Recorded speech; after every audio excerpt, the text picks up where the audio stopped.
Hello everyone, I am Palak Chaudhary. Welcome back to this platform. आज के इस लेक्चर में हम डिस्कस करेंगे class 10 science chapter number 2 acid bases and salts. Acid base and salt हमारा आज का चैप्टर है। आज हम शुरू कर रहे हैं अपने इस चैप्टर को। तो सबसे पहले हम जानते हैं कि एसिड और बेसिस की जनरल प्रॉपर्टीज़ क्या होती हैं, जो हम ऑलरेडी अपनी जूनियर क्लासेस में पढ़ भी चुके हैं। क्या क्या होती हैं? तो देखो, जो एसिड्स होते हैं वो टेस्ट में खट्टे होते हैं, ठीक है। तो एसिड्स की पहली प्रॉपर्टी क्या हो जाएगी कि acids are sour in test. दूसरी प्रॉपर्टी हम कह सकते हैं एसिड की कि जब भी आप लिटमस पेपर को एसिड के अंदर डालते हो तो वो ब्लू लिटमस को रेड लिटमस में कन्वर्ट कर देते हैं, ठीक है। उसके बाद हमें ये भी पता है कि जब भी हम एसिड को वाटर के अंदर डिसॉल्व करवाते हैं तो एसिड हमेशा H+ आयंस लिबरेट करते हैं। तो एसिड की क्या क्या ये बेसिक प्रॉपर्टीज़ हैं। पहले हम बेसिक प्रॉपर्टी जानते हैं, फिर इस चैप्टर में हम डेप्थ में चलेंगे और हम ये चीज़ डिस्कस करेंगे कि इनकी केमिकल प्रॉपर्टीज़ क्या होंगी, ठीक है। तो क्या क्या हो गई एसिड की बेसिक प्रॉपर्टी? सबसे पहले तो acids are sour in taste, second they turn blue litmus into red, and third क्या हो गई, दे लिबरेट H+ आयंस जब भी हम इनको वाटर में डिसॉल्व करवाते हैं। ऑन दी अदर हैंड अगर हम बेसिस की बात करें तो बेस की क्या क्या जनरल प्रॉपर्टीज़ हो जाएंगी। तो बेस टेस्ट में कैसे होते हैं? बिटर होते हैं, मतलब कड़वे होते हैं। जो बेसिस होते हैं वो रेड लिटमस को ब्लू में कन्वर्ट कर देते हैं। और उसके अलावा बेसिस को जब भी आप वाटर में डिसॉल्व करवाते हो तो आपको कौन से आयंस मिलते हैं? OH नेगेटिव आयंस हमें मिलते हैं। तो क्या क्या हो गई जनरल प्रॉपर्टीज़, यहाँ पे हम देख लेते हैं। ये है एसिड्स और यहाँ पे हम लिख लेते हैं बेसिस, ठीक है। तो एसिड्स की जनरल प्रॉपर्टीज़ क्या हो गई? पहली प्रॉपर्टी हमें मिल रही है कि acid are sour in test, है ना। तो इनका टेस्ट कैसा हो जाएगा? They are sour in taste, they are sour in taste, मतलब टेस्ट में कैसे होते हैं एसिड्स? खट्टे होते हैं। बेसिस कैसे होते हैं? तो बेसिस का क्या आ जाएगा? They are bitter in taste, they are bitter in taste, मतलब ये टेस्ट में होते हैं कड़वे, ठीक है भाई। सेकेंड प्रॉपर्टी हमने क्या देखी एसिड की, और वो क्या है कि ये ब्लू लिटमस को रेड में टर्न कर देंगे, है ना। तो क्या आ जाएगा? दे turn blue litmus into red, मतलब ब्लू लिटमस पेपर को जब आप इनके अंदर डालोगे तो वो किस कलर का हो जाएगा? रेड कलर का हो जाएगा। ये इसका उल्टा कर देते हैं, क्या कर देते हैं? दे टर्न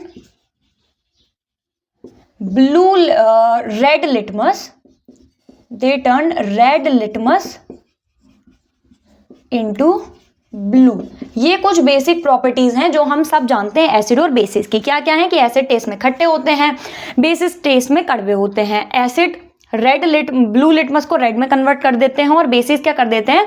रेड को ब्लू में कन्वर्ट कर देते हैं। उसके बाद ये लिबरेट करते हैं H+ आयंस, और ये कैसे आयंस लिबरेट करते हैं? OH नेगेटिव आयंस, ठीक है भाई। तो ये हो गई हमारी एसिड और बेसिस की कुछ जनरल प्रॉपर्टीज जो हम डिटेल में अब डिस्कस नहीं करेंगे। क्यों? क्योंकि हम ऑलरेडी ये सारी चीज़ें अपनी जूनियर क्लासेस में पढ़े हुए हैं। अब बात आती है कि अगर हमें कोई सब्सटेंस दिया गया और हमें डिफरेंशिएट करना है कि क्या ये एसिड है या बेस है, तो हम कैसे करेंगे? ऐसा तो नहीं है हर एक सब्सटेंस को हम कंज्यूम करके देखेंगे और फिर टेस्ट के बेसिस पर हम बताएंगे कि ये एसिड है या बेस है।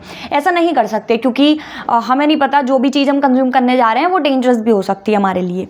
तो इसीलिए यहाँ पर एंट्री होती है इंडिकेटर्स की। इंडिकेटर्स क्या होते हैं? तो देखो, इंडिकेटर्स ये ऐसे सब्सटेंसेस होते हैं। Indicators are those substances which help us to differentiate between acids and bases, मतलब एसिड और बेस में डिफरेंशिएट करने में जो सब्सटेंस हमारी हेल्प करते हैं उनको कहा जाता है इंडिकेटर्स। अब कैसे करते हैं?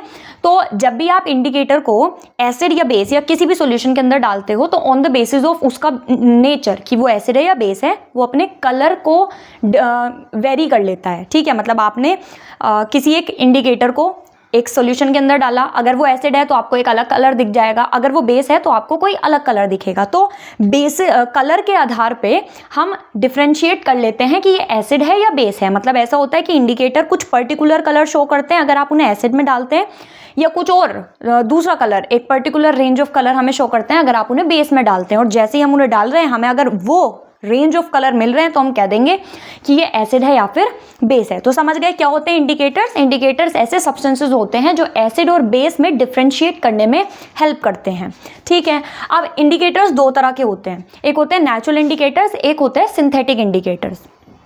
नेचुरल इंडिकेटर्स क्या, ये वो वाले सब्सटेंसेस हैं जो नेचर में बाय डिफ़ॉल्ट प्रेजेंट है, मतलब नेचर में ही प्रेजेंट होते हैं और जिनमें एसिड और बेस में डालने पर वो अपने आप ही हमें अलग कलर दिखा देते हैं। ठीक है, जैसे क्या क्या हो सकता है, जैसे रेड कैबेज, लाल रंग की जो गोभी होती है रेड कैबेज होती है, तो जब आप उसको एसिड में डालोगे तो आपको एक अलग कलर देखने को मिलेगा, बेस में डालोगे तो अलग कलर मिलेगा। या हल्दी, हल्दी वाली चीज़ तो हमने नॉर्मली देखी होगी अपने घरों पे भी। हल्दी का स्टेन अगर किसी चीज़ पे लगता है, उसके ऊपर हम साबुन लगाते हैं तो उसका कलर पिंक हो जाता है।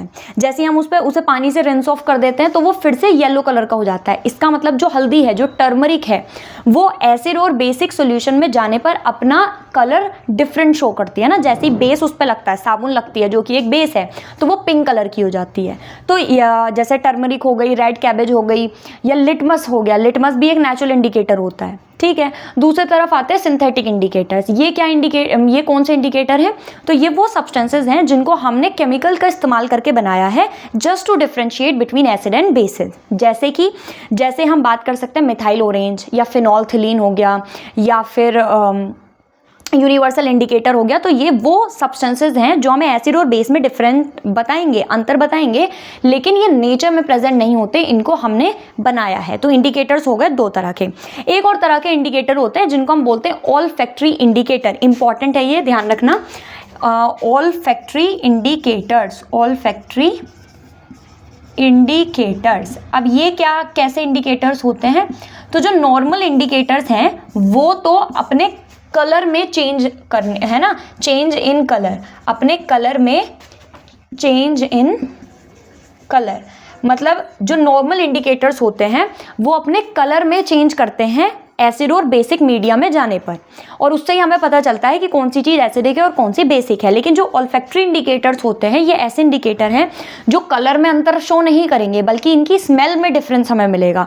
तो ऑल्फैक्टरी इंडिकेटर मतलब जिनकी ऑर्डर चेंज हो जाएगी, जिनकी स्मेल चेंज हो जाएगी। एसिडिक और बेसिक मीडिया दोनों अलग अलग मीडिया में जाने पर इनकी स्मेल आपको अलग हो जाएगी। ऐसे इंडिकेटर्स को कहा जाता है olfactory indicators, and they are very important आपके एग्जाम पॉइंट ऑफ व्यू से, क्योंकि बहुत छोटा सा हमारी किताब में भी बहुत छोटा सा इसके बारे में दे रखा है, लेकिन जो हमें एमसीक्यूज आते हैं, ऑब्जेक्टिव टाइप क्वेश्चन आते हैं, उसमें हमें ये पूछ लिया जाता है ना कि ऑल्फैक्टरी इंडिकेटर्स कैसे होते हैं। तो ये वो इंडिकेटर हैं जो अपने ऑर्डर में, अपनी स्मेल में चेंज करने पर हमें एसिड और बेस में डिफरेंस करके बताएंगे। तो इनमें हमें क्या देखने को मिलेगा, इनमें हमें देखने को मिलेगा चेंज इन स्मेल, मतलब इनकी स्मेल में डिफरेंस हो जाएगा अगर एसिड में गए तो, और अगर बेस में गए तो। जैसे क्या क्या है, जैसे हमें यहाँ पे दिया है वनीला या फिर क्लोव मतलब लौंग।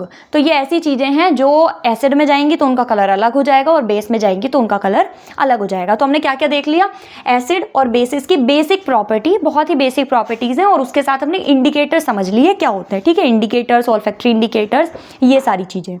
अब आगे बढ़ते हैं। ये तो हो गई अपनी एसिड बेस की इंट्रोडक्शन, मतलब बिल्कुल बेसिक सी बात कि एसिड क्या है, बेस क्या है, इंडिकेटर्स क्या है, जो हम ऑलरेडी जानते भी हैं।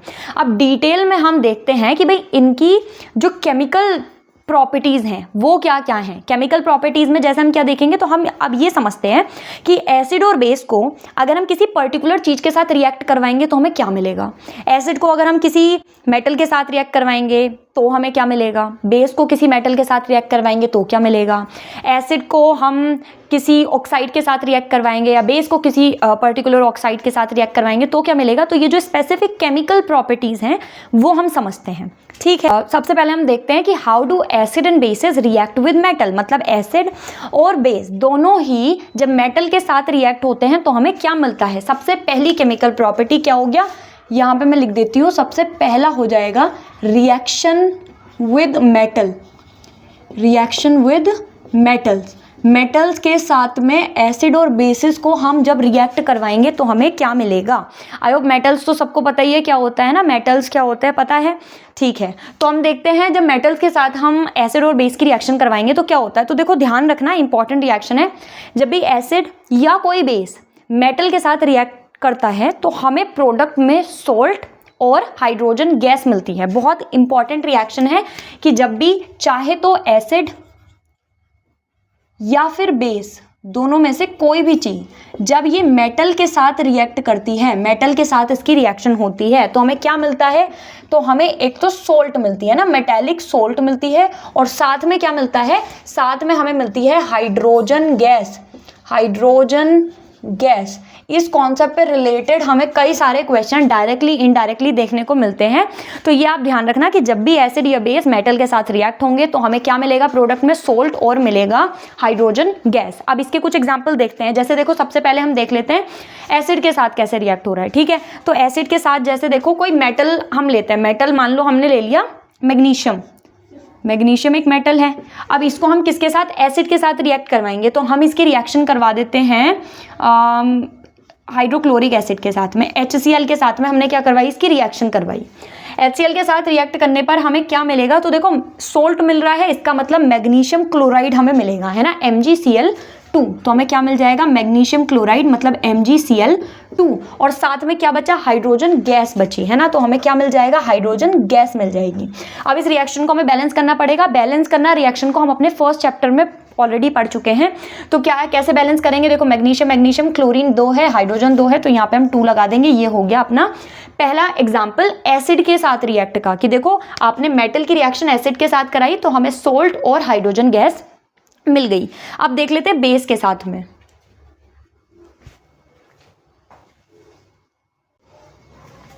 ठीक है, तो मैग्नीशियम जो कि हमारा एक मेटल है, उसकी रिएक्शन हमने HCl यानी हाइड्रोक्लोरिक एसिड के साथ करवाई, तो हमें MgCl2 जो कि एक सोल्ट है, मैग्नीशियम क्लोराइड, और साथ में हमें मिल गई हाइड्रोजन गैस।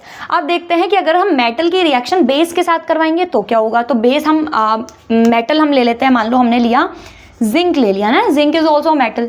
अब जिंक की रिएक्शन हम करवा रहे हैं बेस के साथ में, जो कि हमने ले लिया मान लो NaOH ले लिया, तो हमें क्या मिलेगा? एक चीज़ तो पूरी पक्की तय है कि हाइड्रोजन गैस तो हमें डेफिनेटली मिलेगी ही, और साथ में क्या मिलेगा? मेटेलिक सोल्ट मिल जाएगी, है ना। मेटेलिक सोल्ट यहाँ पे क्या है?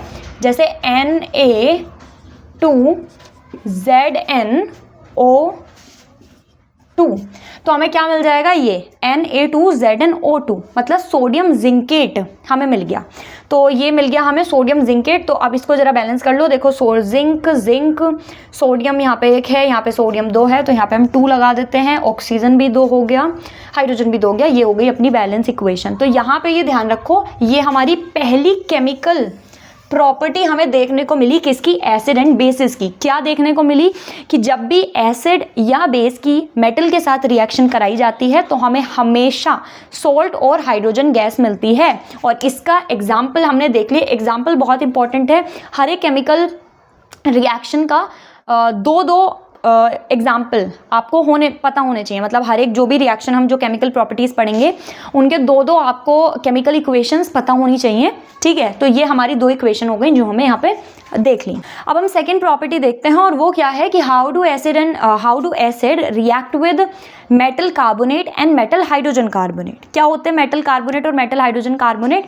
जैसे किसी भी मेटल का कार्बोनेट हो गया, जैसे हम कह सकते हैं जिंक कार्बोनेट या फिर कॉपर कार्बोनेट या सोडियम कार्बोनेट, या फिर हम बात कर रहे हैं हाइड्रोजन कार्बोनेट की, मतलब zinc hydrogen carbonate, sodium hydrogen carbonate, इस तरह से। तो जब ऐसी चीज़ों की यानी कार्बोनेट और हाइड्रोजन कार्बोनेट की रिएक्शन हम एसिड के साथ करवाएंगे तो हमें क्या मिलेगा? तो देखो सेकेंड हमारी रिएक्शन क्या हो गई? सेकेंड रिएक्शन हो गई रिएक्शन विद मेटल कार्बोनेट। तो reaction with metal carbonate and metal hydrogen carbonate, and यहाँ पे मैं सिर्फ हाइड्रोजन कार्बोनेट लिख देती हूँ, एंड हाइड्रोजन कार्बोनेट। ठीक है, ये है हमारी सेकेंड केमिकल प्रॉपर्टी कि जब भी हम एसिड को मेटल कार्बोनेट या मेटल हाइड्रोजन कार्बोनेट के साथ रिएक्ट करवाएंगे तो क्या मिलेगा। तो देखते हैं, तो हम यहाँ पे लिखते हैं मेटल कार्बोनेट या फिर metal hydrogen carbonate, metal hydrogen carbonate, metal hydrogen carbonate. जब हम इन दोनों की रिएक्शन एसिड के साथ कराते हैं जब हम इन दोनों की रिएक्शन सॉरी यहाँ पे क्या आएगा, प्लस आएगा। जब हम इन दोनों की रिएक्शन एसिड के साथ कराते हैं तो हमें क्या क्या मिलता है, एक तो हमें मिलती है सॉल्ट, दूसरा हमें मिलता है वाटर मतलब H2O वाटर, और तीसरा हमें क्या मिलता है, carbon dioxide gas. Carbon dioxide gas मतलब CO2। ठीक है, तो क्या क्या हो गया कि जब भी मेटल कार्बोनेट या मेटल हाइड्रोजन कार्बोनेट की एसिड के साथ रिएक्शन करवाएंगे तो हमें सोल्ट, वाटर और कार्बन डाइऑक्साइड ये 3 चीजें मिलेंगी। तो अब इसमें देखो वाटर और कार्बन डाइऑक्साइड इनका फॉर्मूला तो सेम ही रहना है ना। बस आपको क्या है, सोल्ट बनाने में थोड़ा सा मतलब इधर उधर देखना होगा कि क्या फॉर्मूला हम बनाएं। बाकी metal carbonate, metal hydrogen carbonate जब भी एसिड के साथ रिएक्ट होंगे हमें हमेशा सोल्ट मिलेगी, वाटर मिलेगा और कार्बन डाइऑक्साइड मिलेगा। जरा इसकी भी हम रिएक्शन देख लेते हैं, एग्जाम्पल देख लेते हैं। तो देखो मेटल कार्बोनेट में हम जैसे लिख सकते हैं सोडियम कार्बोनेट, तो क्या होगा Na2CO3, तो हमें क्या मिल गया, सोडियम कार्बोनेट। सोडियम कार्बोनेट की रिएक्शन हम करवाएंगे किसके साथ, एसिड के साथ करवाएंगे। तो हम मान लेते हैं हमारे पास क्या है, HCl है, ये क्या है, एक एसिड है। अब आप बताओ मुझे क्या क्या बनेगा। एक तो बनेगी सोल्ट। सोल्ट में यहाँ पे क्या क्या बन सकता है, देखो सोडियम आपको मिल रहा है, इधर क्लोरीन मिल रहा है, तो ऑब्वियस सी बात है कि हमें क्या मिलेगा, NaCl जो कि कॉमन सोल्ट है वो मिल जाएगा। साथ में क्या मिलता है, वाटर हमेशा मिलता है, वाटर मतलब H2O, और क्या मिलता है, CO2 यानी कि कार्बन डाइऑक्साइड गैस। तो ये हो गया। अब इसको जरा बैलेंस कर लो। तो सोडियम देखो यहाँ पे 2, यहाँ पे 1, तो यहाँ पे हम 2 लगा देंगे। और क्या बचा, क्लोरीन अब इधर 2 हो गए तो यहाँ पे भी 2 लगाना है। हाइड्रोजन इधर 2 हो गए, हाइड्रोजन इधर ऑलरेडी 2 हैं। Oxygen 3, oxygen 3। ठीक है, ये हो गई बैलेंस हमारी रिएक्शन। क्या है हो गया यहाँ पे, Na2CO3 that is sodium carbonate मतलब मेटल कार्बोनेट। इसकी रिएक्शन हमने HCl मतलब एसिड के साथ में करवाई, तो हमें सोल्ट जो कि NaCl है, वाटर मतलब H2O और कार्बन डाइऑक्साइड मतलब CO2 मिल गया। अब देखते हैं यहीं पे एक और एग्जांपल देखते हैं, मेटल हाइड्रोजन कार्बोनेट के साथ कैसे रिएक्ट करेगा एसिड। तो मेटल हाइड्रोजन कार्बोनेट में हम मान सकते हैं सोडियम हाइड्रोजन कार्बोनेट। ठीक है, तो हमने लिखा NaHCO3 सोडियम हाइड्रोजन कार्बोनेट। इसकी रिएक्शन हम करवाएंगे एसिड के साथ में, तो हमारे पास हो गया HCl। अब रिएक्शन करवाएंगे तो क्या क्या मिलेगा, देखो अब भी सोडियम है, क्लोरीन है, तो हमें क्या मिल जाएगा, NaCl मिल जाएगा। और क्या क्या मिलता है, हम ऑलरेडी पढ़ चुके हैं ना, वाटर और कार्बन डाइऑक्साइड मतलब H2O, और साथ में मिलेगा CO2। अब जरा इसको बैलेंस कर लो। Sodium sodium, hydrogen 2, carbon 1, oxygen 3, ये ऑलरेडी बैलेंस है। तो ये हो गया हमारा second chemical property of acids and basis. क्या हो गई कि जब भी हम मेटल कार्बोनेट या मेटल हाइड्रोजन कार्बोनेट के साथ में एसिड को मिलाएंगे तो हमें हमेशा salt, water and carbon dioxide gas मिलेगी। ठीक है, 2 प्रॉपर्टीज हमने पढ़ ली। आगे चलते हैं, बहुत इंपॉर्टेंट है। अब जो हम पढ़ने जा रहे हैं वो है कि how do acid and basis react with each other, कि एसिड लिया और बेस लिया। अभी तक तो हम इन्हें अलग अलग चीज़ों के साथ मिला रहे थे, लेकिन क्या होगा अगर हम दोनों को साथ में मिला दें, एसिड बेस दोनों को साथ में मिलाया तो क्या होगा, कोई ज़्यादा खतरनाक रिएक्शन नहीं होगी, क्योंकि ये भी बहुत ईजी है जो हम पढ़ते हुए आए हैं, अपनी 7th 8th क्लास से पढ़ते हैं। क्या है, जिसको हम बोलते हैं न्यूट्रलाइजेशन रिएक्शन। क्या होता है बताओ, जब भी एसिड और बेस साथ में मिलते हैं तो एसिड और बेस एक दूसरे के इफेक्ट को नलीफाई कर देते हैं, मतलब कैंसिल कर देते हैं। एसिड और बेस दोनों मिले एक दूसरे के असर को, एक दूसरे के इफेक्ट को दोनों कैंसिल आउट करेंगे और एक न्यूट्रल सी काइंड ऑफ न्यूट्रल हमें चीज देंगे, जिसको क्या कहा जाता है, सोल्ट। जो हमारा देखो टॉपिक ही मतलब जो चैप्टर है एसिड बेस एंड सोल्ट है, तो ये सोल्ट कहाँ से हमें मिलेगा, एसिड और बेस के कॉम्बिनेशन से हमें क्या मिलता है, सोल्ट मिलता है। तो क्या हो गया, एसिड बेस साथ में मिलेंगे, एक दूसरे के इफेक्ट को नलीफाई करेंगे और हमें क्या मिलेगा, सोल्ट, और साथ में हमें मिलेगा वाटर। देख लेते हैं इसको भी, इसको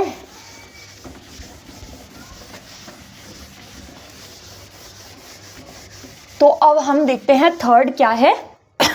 हमने यहाँ पर करा कि एसिड और बेस साथ में हम मिला रहे हैं ना, तो ये हो गया हमारा एसिड और साथ में हमने मिला दिया बेस। तो एसिड और बेस साथ में मिलेंगे तो हमें क्या क्या देंगे, हमें देंगे सॉल्ट, और साथ में क्या मिलेगा, साथ में हमें मिलेगा वाटर मिल जाएगा। तो ये दो चीज़ें हमें मिलेंगी, एसिड और बेस जब साथ में मिलेंगे, सोल्ट और वाटर हमें हमेशा देंगे। इस रिएक्शन को कहा जाता है न्यूट्रलाइजेशन रिएक्शन। याद रखिएगा क्या कहा जाता है इसको बोलते हैं न्यूट्रलाइजेशन रिएक्शन। ठीक है, अब इसका भी एग्जाम्पल देख लो, बहुत फेमस एग्जाम्पल है। क्या है? एसिड हम ले लेते हैं HCl हाइड्रोक्लोरिक एसिड, बेस हम ले लेते हैं NaOH मतलब सोडियम हाइड्रोक्साइड। दोनों को हमने रिएक्ट करवाया तो हमें क्या मिलेगा? NaCl मिल जाएगा, कॉमन सोल्ट मिल जाएगी NaCl, और साथ में क्या मिल जाएगा? H2O मतलब वाटर मिल जाएगा। ठीक है, तो ये हो गई हमारी न्यूट्रलाइजेशन रिएक्शन, मतलब एसिड और बेस साथ में मिलते हैं, एक दूसरे के इफेक्ट को नलीफाई करते हैं और हमें क्या दे देते हैं? सोल्ट और वाटर दे देते हैं। ये हो गई इसकी इक्वेशन। यहाँ पे जो ये NaCl बन रहा है, आई होप अभी तक आप लोगों को पता होगा NaCl क्या होता है? सोडियम क्लोराइड मतलब कॉमन सोल्ट। जो हम अपने घरों में नमक इस्तेमाल करते हैं वो क्या होता है? NaCl मतलब सोडियम क्लोराइड होता है। ठीक है भाई, ये हो गई हमारी तीसरी प्रॉपर्टी। तो अभी तक हमने क्या क्या पढ़ा? पहले हमने देखा कि एसिड या बेस जब भी मेटल के साथ रिएक्ट करेंगे तो क्या बनाएंगे? तो ये बनाएंगे सोल्ट और हाइड्रोजन गैस। दूसरा हमने देखा कि एसिड को मेटल कार्बोनेट या मेटल हाइड्रोजन कार्बोनेट के साथ रिएक्ट करवाएंगे तो क्या मिलेगा? Salt, water, carbon dioxide gas. तीसरा हमने देख लिया कि एसिड और बेस को साथ में मिलाएंगे तो क्या मिलेगा? Salt and water. अब आगे बढ़ते हैं, अगला हम देखते हैं कि अगर हम किसी मेटल ऑक्साइड के साथ में, अगर हम किसी मेटालिक ऑक्साइड के साथ में एसिड की रिएक्शन करवाएंगे तो क्या होगा? अब क्या करेंगे? हम एक मेटल ऑक्साइड लेंगे, यहाँ पे हम क्या लेते हैं? मेटालिक ऑक्साइड, है ना।